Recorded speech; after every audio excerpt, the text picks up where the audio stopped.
All right, standing by very patiently at the Orange County Register building in Santa Ana is mortgage insider Mathew Padilla. How you doing, Mathew? I'm doing well, thank you. Good, good. Okay, let's talk a little bit about the banks and the situation that they may be coming in. Last week, the FDIC issued an order to Brea-based Fremont General saying that they have 60 days to raise capital or sell the bank unit. Is this sort of the beginning of things to come? Yeah, well, that's the fear. And no, I should say if you have your money in Fremont or any other bank in Orange County, don't panic. I mean, it's FDIC insured. You're probably fine. It doesn't hurt to check. Most FDIC insurance is about $100,000 per account. Now, with Fremont, the FDIC last year shut down their subprime operation here in Orange County. So they've been watching that company closely, and this is kind of the latest move. If they fail to comply, then we'll see what happens. The FDIC might have to step in. That will be the first time in about 14 years that someone has had to step in and take over a bank in Orange County. But this, I mean, as you said, the Fremont General sort of had caught the attention of the FDIC even before this, so their heads were kind of on the chopping block. Yes, exactly. I mean, there's been a history.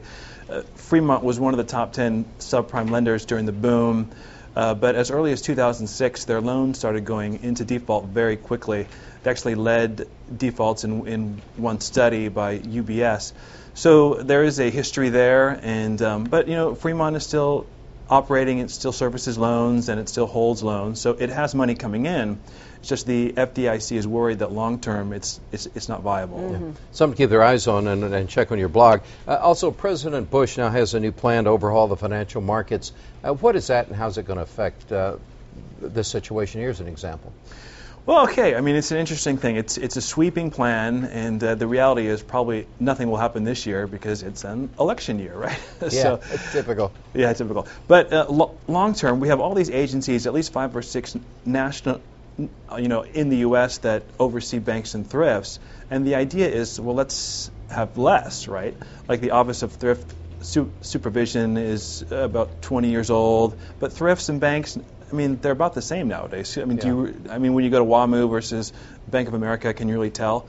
So the idea is one agency is enough. And it makes sense. I mean, there are those who say that it really doesn't go far enough. It does not stop the subprime abuses that we saw. On the other hand, it does something, so we'll see what happens. And on Monday, Treasury Secretary Henry Paulson outlined a plan that permits the Federal Reserve to oversee the books of U.S. investment banks. How will that change things? Now that is pretty interesting. I think most of us who invest have heard of the SEC. His plan is to actually move that agency into another agency, which is really, I think, kind of a sweeping plan.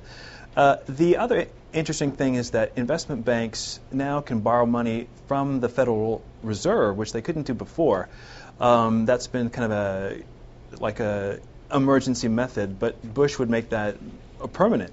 And but that would mean that investment banks would have to have the same capital as a regular bank. And I think Bill Gross of PIMCO just said that would really hurt their profits because they would have to hold more money on their books. I mean, if you think about it with Bear Stearns, if you don't have to hold so much money, you can make a lot of profit.